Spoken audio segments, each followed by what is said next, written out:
2500 नवल आहेत द्वापार युगातले, 2500 नवल. रोज 2 तास कीर्तन केलं तरी 20 वर्ष कीर्तन संपत नाही. 2500 नवल. माझसारखा येडपट विद्वान किती वर्ष सांगतील विठाला विठाला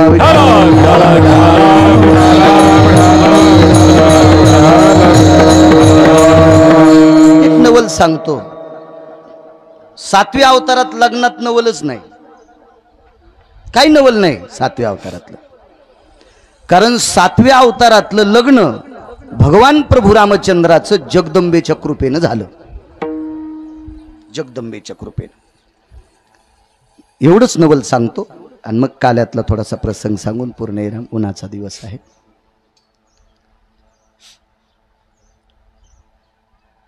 राजा जनकाने धनुष्य ठेवलं. हे जो कोणी उचलीन त्याला सीतामाळ घालील. ते 1 नंबरच्या खुर्चीवर ते 10 तोंडाचं किडू बसलेलं होतं. त्याला अकलीचा कांदाच नाही. ते 10 तोंडाचं किडू त्याला काय अक्कल होती का काय होती. बसलं ते 1 नंबरच्या खुर्चीवर पठ्ठ्या उचलणार. आणि नवरीनं पहिल्या शब्दात सांगितलं याला माळ घालायची नाही. पण बाप म्हणला बाई तसं नाही ना, जे धनुष्य उचलीन त्याची तू, आणि ते ताकद आणि त्यानं धनुष्य उचलल्यावर तुला माळ घालावत लागेल ना, मा शब्द बट्टा लागेल ना त्याला.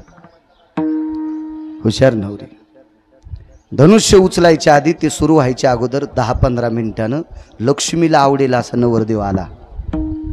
काय अंगात सदरा नाही काय नाही, पंचा नेसलेला, असं रुमाल टाकलेलं. एका महाराजासंग नवरदेव आला. प्रभू रामचंद्र यज्ञाचं संरक्षण करून निघाले. यायला काय पत्रिका नव्हती काय नव्हती, हे बिना पत्रिकेचे. महाराजाला पत्रिका होती. आणि मग महाराजाला पत्रिका असल्यावर सांगच्याला गरज नसती. हो संघ काय काय आहे का नाही. महाराजाच्या संघचे म्हणल्यावर रांगोळी लावून जेवणार. हो तुला होतं का आमंत्रण सकाळचं. असंच असतंय ते. चला म्हणले महाराजा संघ.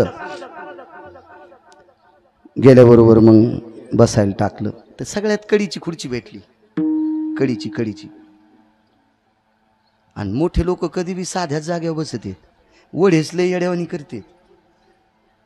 वढ्याला पाणी आल्यावर इतके वाजत की जसे समुद्राचे चुलतेच येत.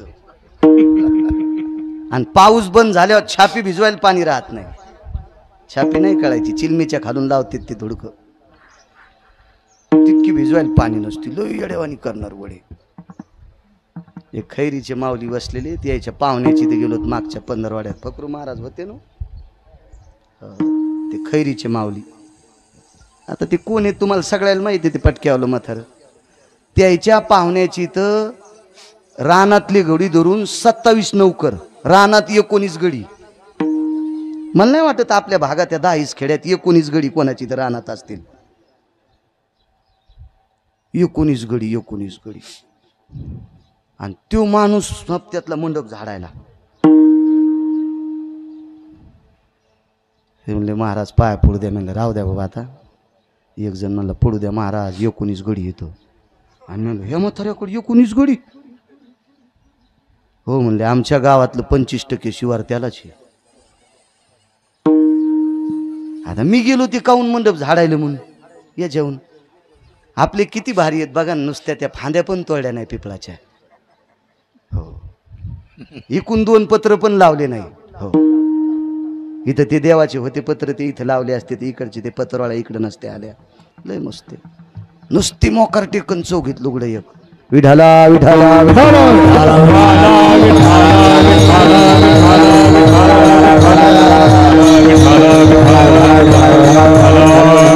पुन्हा ते म्हणायचे तू काल काऊन नव्हता आला. आम्ही इतकं केलं मग तितकं तोडायला आणि पत्र लावायला तो याचा असतच ना. ते असे म्हणायचे पुन्हा विठाला विठाला विठाला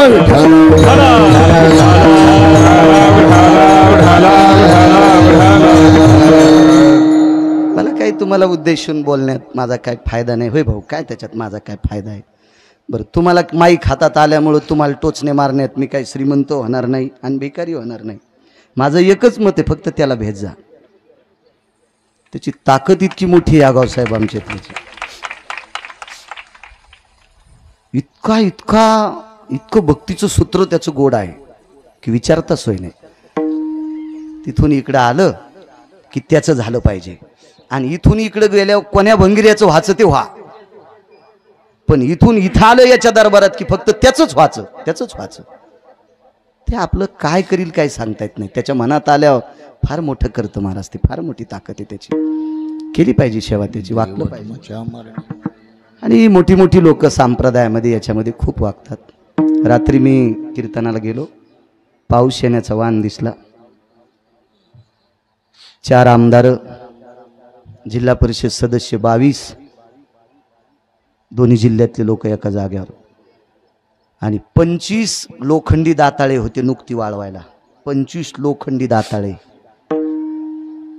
25 महिला आचार्यांना लावलेल्या नुकती वाळवायला. मी चमच्यानं नुकती वाळलेली पाहिली, 109 पोत्याची नुकती. पण पाऊस येण्याचा वाण दिसायला, पत्र टाकायला आमदार पण धरायला होते. काल नारायणगडाच्या सप्त्यात होतो ते शिरस मार्गला, आणि पत्र टाकल्यावर कीर्तन आटपल्याच्या नंतर 30 मिनिटानं पाऊस आला. जर ते टाकले नसते तर 109 पोत्याच्या नुकतीचं काय झालं असतं. निसर्ग तुमच्या हातात थोडाच आहे. पण एवढी माणसं जगतात. अरे देवापुढे वाकायचं, कोणापुढे नाही वाकायचं.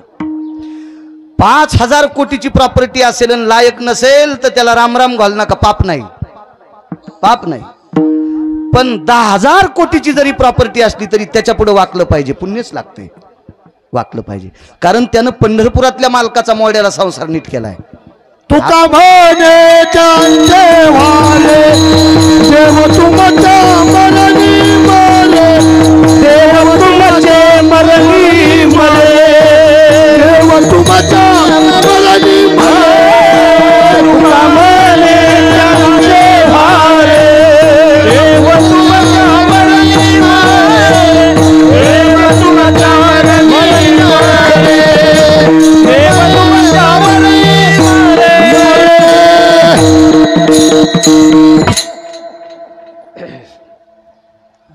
आपण त्याचं झालं की मग ते मरणी मरतय. वाट कृपेची करी तू,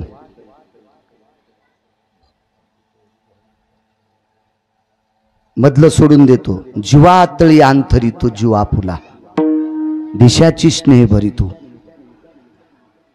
आणि अंगाखाली खडी ऋतू नाही म्हण त्याचा जीव आथरीतून वरी झोपा म्हणतो. इतकं कृपाळू येतो, इतकं कृपाळू आहे. म्हणून त्याच्याकडे वाकणं अत्यंत गरजेचं आहे. काय होतं माहितीये का, या लोकांचा चाकर व्हा. हलकटाचा चाकर झाला की मार खावा लागतोय. निचाचे चाकर, निचाचे चाकर, निचाचे चाकर, निचाचे चाकर. चुकलिया खाती मार, चुकलिया खाती मार, चुकलिया खाती मार, चुकलिया खाती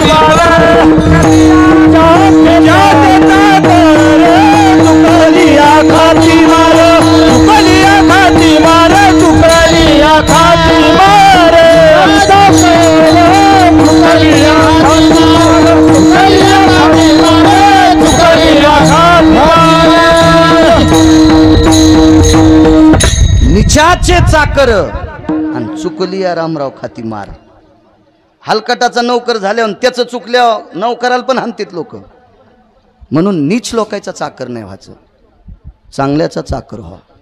मालक सांगतात चांगल्याचं कुत्र झालेलं परवडतंय. देशोदेशी धाक जयाच्या उत्तरे, देशोदेशी धाक जयाच्या, देशोदेशी धाक जयाच्या उत्तरे, देशोदेशी धाक जयाच्या उत्तरे. दयाचे कुतरी परी भले, दयाचे कुतरी परी भले, दयाचे कुतरी परी भले. हे ज्याच्या नावाचा दरार आहे, ज्याच्या वाणीचा दरार आहे, ज्याच्या कीर्तीचा दरार आहे, त्याचं कुत्र परवडतंय. देशोदेशी धाक जयाच्या उत्तरे, तयाचे कुतरी परी भले. ज्याच्या गोष्टीचा सगळा थाक आहे त्याचं कुत्र परवडतंय. हलकटाचा मालक होऊन काय फायदा. गुरुवर्य चातुर्मासी महाराजांच्या दारात एक कुत्र राहिलं. भोकरदन तालुक्यात त्याची समाधी त्या कुत्र्याची. मधल्या एकादशीला त्या कुत्र्याच्या पाया पडायला लोक जातात, कुत्र्याच्या समाधीच्या. कारण का गाव साहेब ते कुत्र पंचांग न पाहता एकादशी धरीत होतं. कुत्र्याला पंचांग कळत असतं का? देवबाप्पा पंचांगकर्त्याचा वाद एकादशीचा कुत्र्यान मिटीला. चातुर्माशी महाराजांचं कुत्र. चातुर्माशी महाराज कुत्र ज्या दिवशी भाकर खात नाही त्या दिवशी एकादश धरीत होते. मग हलकटायच्या पाया पडण्यापेक्षा एकादशीला त्या कुत्र्याच्या पाया पडायला जावा. देशोदेशी धाक जायच्या उत्तरे. ठाकूरबुवाचे घोडे एकादशी धरायचे. मग आज चंद्रभागेत वारीला गेलो की त्या समाधीच्या पाया पडावं लागते घोड्याच्या. दर्जेदार न महाराज, दर्जेदार दर्जेदार. काय सांगत होतो? मग का तमाशा आहे का?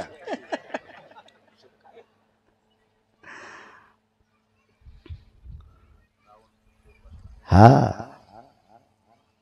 एक नंबरच्या खुर्चीला रावण आहे आणि शेवटच्या खुर्चीवर देव आहे. पण विरोधाभास किती. सीतेनं सांगितलं शेवटच्या खुर्चीवरल्याला माळ घालीन. रूपच तसं होतं. अगणित लावण्य तेज पुंजाळती रत्नकिळ फाकती प्रभा कानडाव विठ्ठलू कर्नाटकू तेने मज लावी लावेधू रूप सावळी सुकुमार कानी कुंडल मकराकार. काय महाराज रूपाची ताकद. पाहिली या वेध लावी बैशी जीवी जडोनी.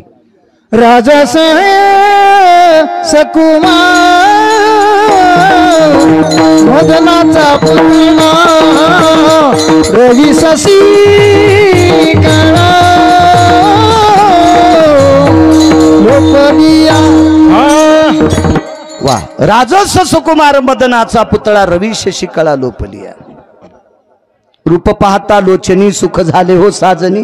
काय रूपात ताकद आहे.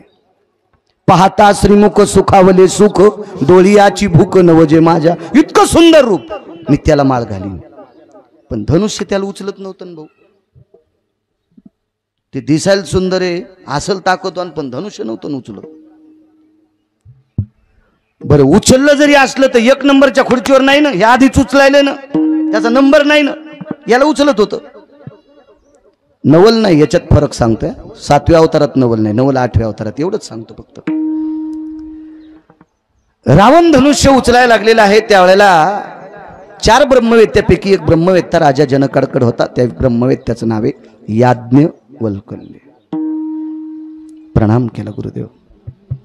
रावणासोबत लग्न करायची इच्छा नाही. म्हणजे एक काम करावं लागतंय. रावण असे 10 धनुष्य उचलायची रावणात ताकद आहे.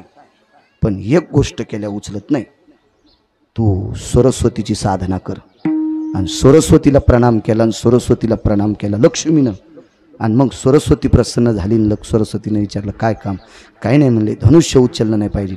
3.5 कोटी चंडिका यंकिनी डंकिनी शंखिनी किंका विमला रमा कमला सगळ्या सगळ्या सगळ्या सगळ्या वज्र सारा कामेश्वरी प्रियबाणी प्रियाव्रती आव्रत सव्रत सांख्यान मुच्यते तनया या 3.5 कोटी चंडिका हजर झाल्या. आणि रावण धनुष्य उचलायला जात असताना अदृश्य स्थितीत बसल्या. म्हणून थुतराव पडलं. रावणाला धनुष्य उचलत नव्हतं असं रामायणकार सांगत असेल तर समजायचं त्याच्या गोळ्या संपल्यात. मूर्खपणा आहे ना. धनुष्य भगवान शिवशंकर खांद्याला अडकीत होते. एवढं धनुष्य जड आहे. शंकर खांद्याला अडकवायचे. शंकर किती जड असतील. आणि शंकर धनुष्य घेऊन भाऊ नंदीवर बसत होते. नंदी किती जड असेल. नंदी शंकर आणि धनुष्य तिघायचं वजन कैलास झेलीत होता. कैलास किती जड असेल. कैलास नंदी शंकरन धनुष्य रावणान लखलख आलेलं. रावण किती जड असेल. रावणाला धनुष्य उचलत नव्हतं म्हणून हे मूर्खपणा आहे ना. पण जगदंबेची अवकृपा झाली. आणि मग बाकीचे सगळे राजे म्हणले आम्ही येतो. तर जनक म्हणला धनुष्य उचला. नाही म्हणले आम्ही सोयीवर पाहायला आलतो. रावणाची फजिती झाल्यावर सगळ्याचेच कष्ट सुटले ना. ते म्हणले नाही हो आपण लग्न पाहायला आलतो. आपण कशा आपण सोयरी केली कशा आमचं पहिलं झालेलं आहे. असे चालू होते काय काय आलेले राजे निघून गेले. पण ते म्हणले नका निदान पाहायला आले तर थांबा. आणि मग रामचंद्र उभे उचलतो म्हणले. महाराज रामचंद्राला धनुष्य उचलत नाही असं कोण म्हणेल. तो जगाचा बाप आहे. पण सीतेचं अंतकरण तुटलं रखमाजी बाबा. कोमल आहे. राजस आहे. राजकुमार आहे. धनुष्य इतकं जड आहे आगाव साहेब. हाताला किती रुतल. पुन्हा याज्ञवल्क्याचं दर्शन. म्हणले गुरुदेव मालकाच्या हाताला त्रास होईल. सोपं काम आहे म्हणले. जगदंबेच्या अवकृपेनं रावण पालथा पडला. आणि जगदंबेच्या कृपेने धनुष्य आपण मात्या मोडन, पण म्हणणं तू तिला पुषे त्याचे कधी न नाशे. विचारलं पाहिजे ना, लय लोकायला दुसऱ्याला पुसण्यातच गुगु आहे तू. मी कस काय विचारणार, तुला काय कळतं सुमळ्या? विचारावं लागेल ना तुला, विचारावं लागेल. पुषे त्याचे कधी न नाशे. बाप मेला आणि पोराच्या हातात कारभार आला, आणि मग ते म्हणलं आपल्याला भाऊ सगळा नवा कारभार करायचा. बैल नव्हे, आवत नव्हे, यटणं नव्हे, सगळं नवच करायचं. मग बैल नवे आणले, बरं ठीक आहे, पैशाचा जोर होता, आणले. आवत नवे आणले, येठण आणलं 2 ट्रॅक्टरच्या टाल्या. पारापशी आऊत झुपल्या, बैल रानात, आणि आऊत इथंच होतं.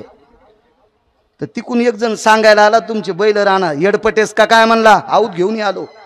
आणि ते म्हणले बैल रानात आणि आऊत का? अरे म्हणला कारभार दांडगा आहे, येठणच इतकं लांब लावलंय. अशा पानछटायला शेती करता येत असती भाऊ. बैल रानात आणि इतकं येठण लांब. त्याच्यामुळे विचारणं सुमळ्या, येठण किती असावा, येठणाला तुकडे किती असावा. बंध लाईत नसते, शास्त्र येठणाला गाठ मारीत नसते, चार देत असते. असं काही पुषे त्याचे कधी न नाशे. 2-4 सुना, 5वी आली. 5वी आली शहाणी, उचकानी होती जरा, आणि उचकाण्या नवऱ्याला परवडत नाहीत, सासू सासऱ्याला परवडत नाहीत, शेजाऱ्याला पण परवडत नाहीत उचकाण्या. वैकुंठवासी बापूसाहेब मालक म्हणायचे, आंधळ घोडीशे पायंदळ भला, आंधळ घोडीशे पायंदळ भला ना अवकुसळ बायकुश रानका भला. हो, तर देहूतले मालक याच्या पलीकडे सांगतात, कर्कशे संगती दुःख उदंड पजिती. हो, उचकानी आली आणि ती म्हणली, आता पहिल्या बिचाऱ्या होते तसे काय तसे काय तसे काय. हे आल्याबरोबर आता सासून सांगितलं, बाई आता लग्नातलं गोडधड खाल्लं, पिठलं भाकरी करा. मग विचारावून मोठ्या जावाला, पिठल्याला आधन किती टाकू? आंघोळीच्या भगुन्यात पिठलं केलं. सासू म्हणली, आता पहाटा अंगाला लावून यानच आंघोळी करू. विचारावा, जगभर टाकू का, गुंडीभर टाकू का, कळशीभर टाकू? आंघोळ्याच्या भगुन्यात पिठलं केलं. हो, तू जवळचे ढेले इकायला लावशील म्हणले अशी पिठले केल्यावर. विचारायला काय होते, पुषे त्याचे कधी न नाशे. माणसाने विचारलं पाहिजे, लहानपणा नाही घेत. त्याच्यात काय लहानपण आहे, विचारायचं आपण कोणाला पण. सरस्वतीनं सांगितलं, सांदीपनीनं सांगितलं, सीते पुसणं, पूस जगदंबेला पूस. आणि मग जगदंबेला सांगितलं आता काय करायचं. काही नाही म्हणे, रामाला म्हण फक्त धनुष्य उचलायचं नाटक करा. देव नुसतं वाकले, लोकायला वाटलं हे धनुष्य उचलायला. धनुष्य जगदंबेनंच उचललं. 1 पैशाचा त्रास प्रभू रामचंद्राला नाही. मोठं ट्रॅक्टर आवळीतानं इकून 6 आणि तिकून 6 माणसं असतील, 16. पण काही काही इतके गुलाबी चालू असते, ते 16ला हात लाईत नाहीत, नुसतं करतात हा, आवाज दांडगा करणार, पण 16ला हातच नाही. आणि जे ओरिजिनल वड होतं का, त्याचा आवाज कसा, मग ते ओरिजिनल वड आहे ना ते. पण जे चालू असतं का, ते नुसती 16 हातात हा. तसं प्रभू रामचंद्रान काम केलं. तरी बाहेरच्या सारखं नाही करणार कीर्तन. विठ्ठला विठ्ठला विठ्ठला.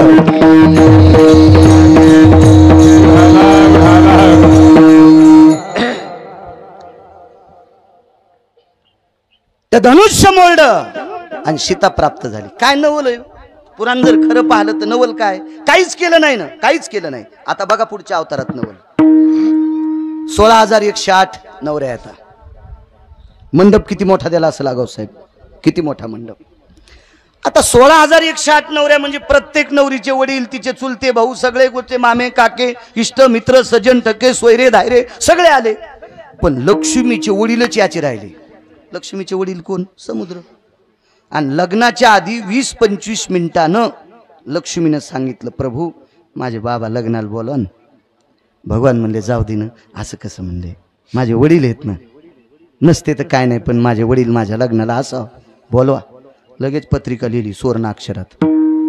बरं, हौसानं लिहिली 7 समुद्राला. देव हौसानं 7 समुद्राला लिहिली. आणि 7 समुद्र लग्नाला आले. कुठं बसवायचे मंडपात, कुठं बसवायचे? आणि लग्नाला आमंत्रण दिलेली माणसं भाऊ भोईला बसतील का? संध्याकाळचा ठिकाणा नसला तरी मागं बसत नाही, कॅबिन मध्ये जागा मागवतोय. आता तरी काळ संपला, पहिलं लय अवघड आहे. तांब्यात विस्तू टाकून इस्त्री करणार. हो, ते पोराचा बाप मेला खळ्यावर हाक मारू मारू तरी हो नाही येणार.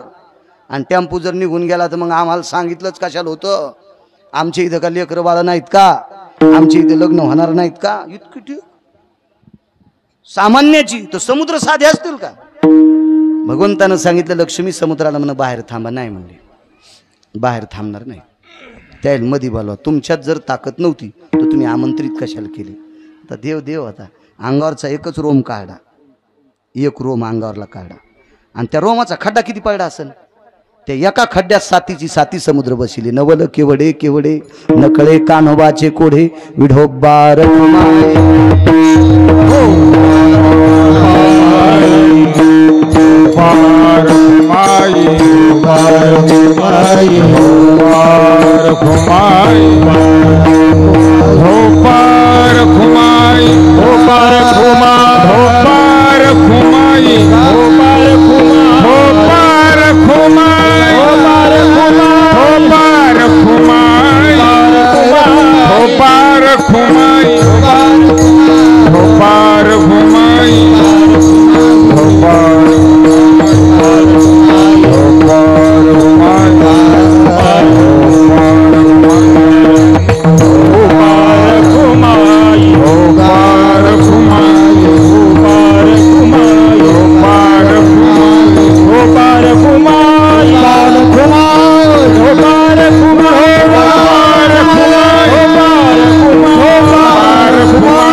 आठव्या अवतारातल्या प्रत्येक गोष्टीतलं नवल.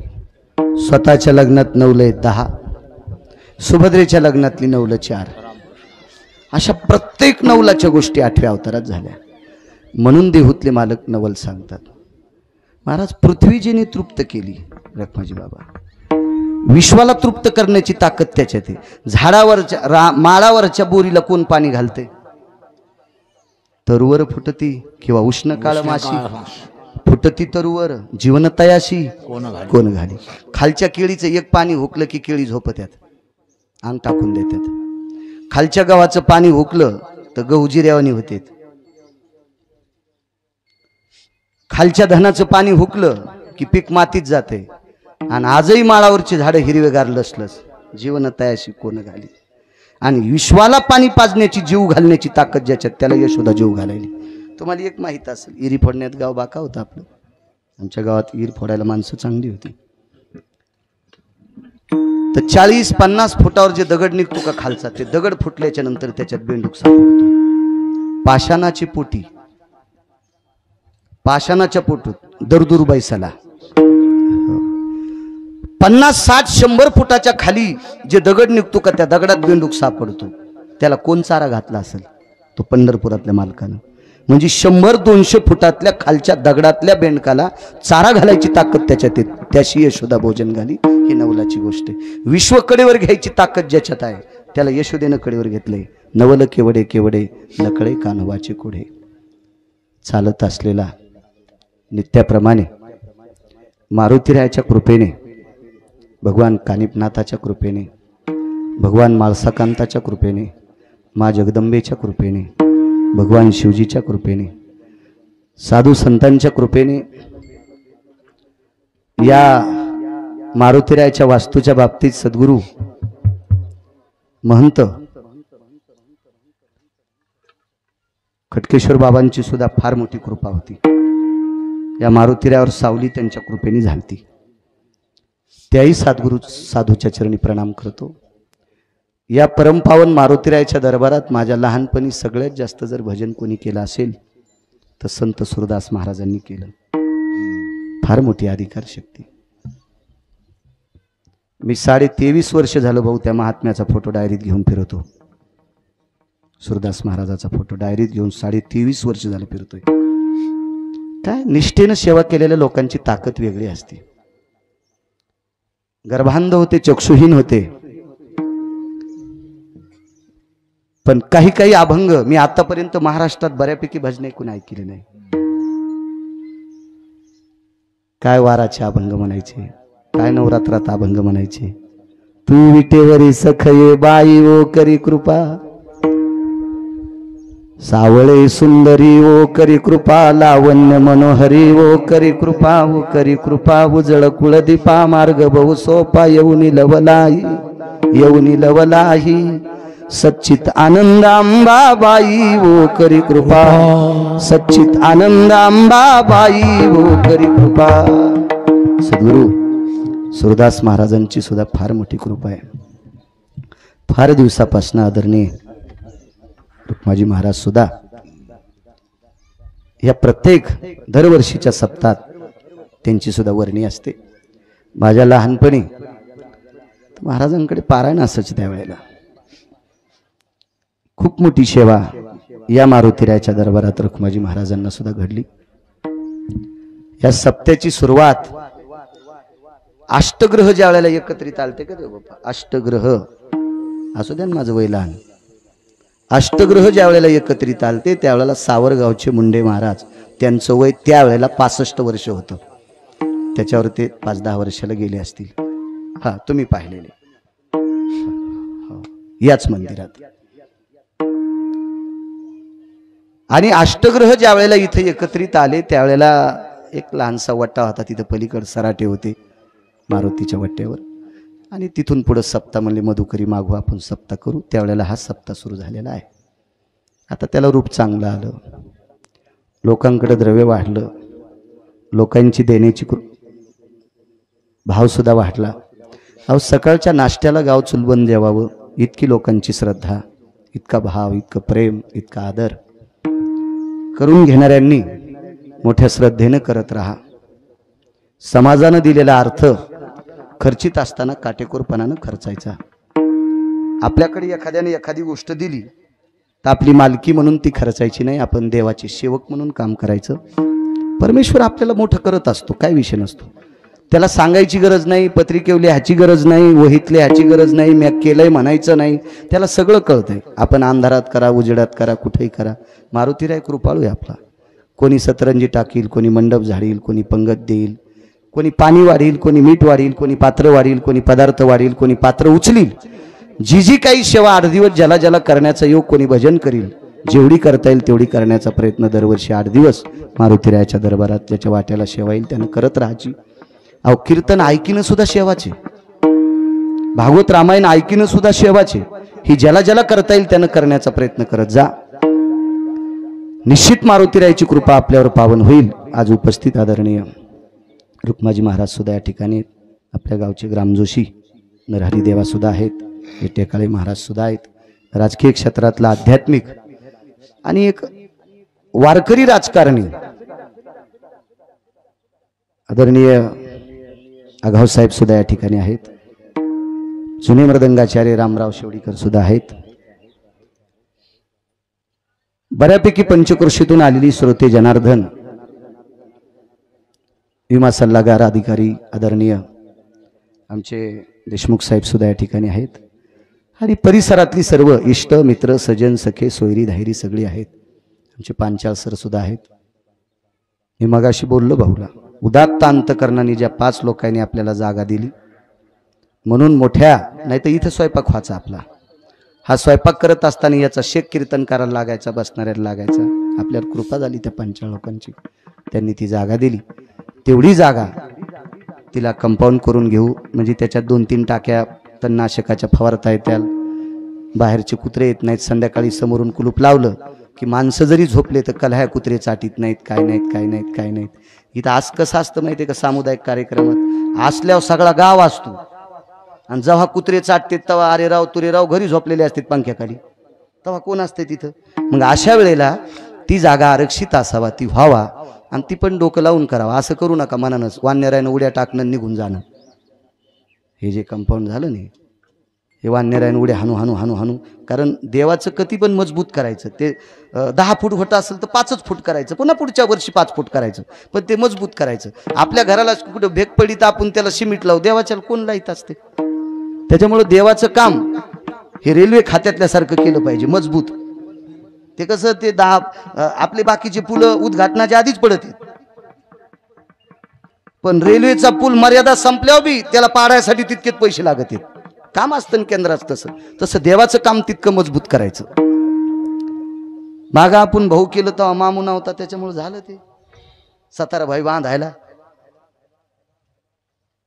पण तुम्ही सांगावा, एक ईड जरी लावायची असली तरी तुम्हाला विचारलेलं लावली का? फिरत असेल मी महाराष्ट्रात, पण भाऊला विचारल्याशिवाय काही नाही केलं. आताही तरुणांनी ज्येष्ठांना विचारून करत जा, काय नसतंय. समाजाचा पैसा वापरत असताना समाजाला विचारलं पाहिजे, त्याच्यात इतकं लहानपणा नसता असलं पाहिजे. आणि ज्याला लहानपणा वाटतंय त्याने इकडे येऊच नाही, आहे का नाही. पुशे त्याचे कधी न नाशे, मोठ्यांना कधी बी विचारित जा. काम गोड होत असताना हे काम आपलं नाही ना. आज एवढी लोक बसतात, हे जितकं जितकं रुंदल, जितकं जितकं प्रशस्त होईल तितकं तितकं आपलं नाव, लौकिक सन्मान, आदर, आतिथ्य सगळ्या गोष्टी वाढत असतो. म्हणून जास्तीत जास्त मारुतीरायानं बळ तरुणांना सुद्धा द्यावं. तरुणांनी मोठ्या श्रद्धेने धर्माचं कार्य करण्यासाठी त्यांनी आपला जीव 8 दिवसाकरता झोकून घ्यावा. हे बळ तरुणांना द्यावं, ही ती मारुतीरायाच्या चरणी प्रार्थना.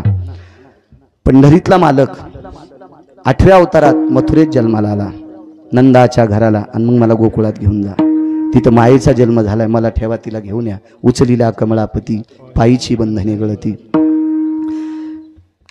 मंद मंद पडे पाऊस, वरी शेषानं सावली धरली.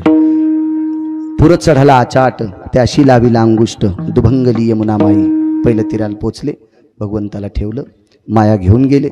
पहाटे पाहलं तर सगळ्या गोपी जमल्या. गवळण म्हणती गवळणीला, पुत्र झाला यशोदेला. एक धावे एकी पुढे, वाटी ताटी सुंट वडे. नंदाला आनंद झाला, नंद जी को पुत्र भयो, जय कन्हैया लाल की. हाती दिने घोडे दिने, दिनी दिने पालखी. दान धर्म केला. आणि भगवान जन्माला आल्याबरोबर गोकुळीच्या सुखा, अंतपार नाही लेखा. बाळकृष्ण नंदा घरी, आनंदल्या नरनारी. अहो, देवाचा जन्म झाल्यावर आनंद किती असेल कल्पना करा. 4453 गावातलं लोणी खाल्लं गौतम्या. 4453 गावातलं लोणी खाल्लं. नुसतं लोणी नाही, गथुडे पण आणले आगाव साहेब. कशामुळं? फक्त त्याचं नाव घेतो म्हणून. तर त्याचं नाव घेणारा गिरगावच्या बाळूला जर इतकं महाराष्ट्र लोणी चारित असेल, 228 आंध्र आणि कर्नाटक, 5 दिवस गोव्यात जाऊन श्रीमंतानं बापाचे पैसे उडिले असतील. मला त्या ह्याच्यात पैशाने गेलो, त्यानेच गथुडं बांधून दिलं. फक्त त्याचं नाव घेतो तर गिरगावच्या बाळूला इतकी किंमत येतं. त्याला किंमत किती असेल कल्पना करा ना. म्हणून तितक्या श्रद्धेनं त्याचं नाव घेत राहिलं की देव आपल्याला मोठं करत असतो. देवाच्या बाबतीत अत्यंत नाविन्यता ठेवायची, उदारता ठेवायची, कृपाळुता ठेवायची. तो परमेश्वर उदार आहे, त्याला सगळं काही कळतं. तो देत असताना उदात्त अंतकरणाने देत असतो. एक जण म्हणला, महाराज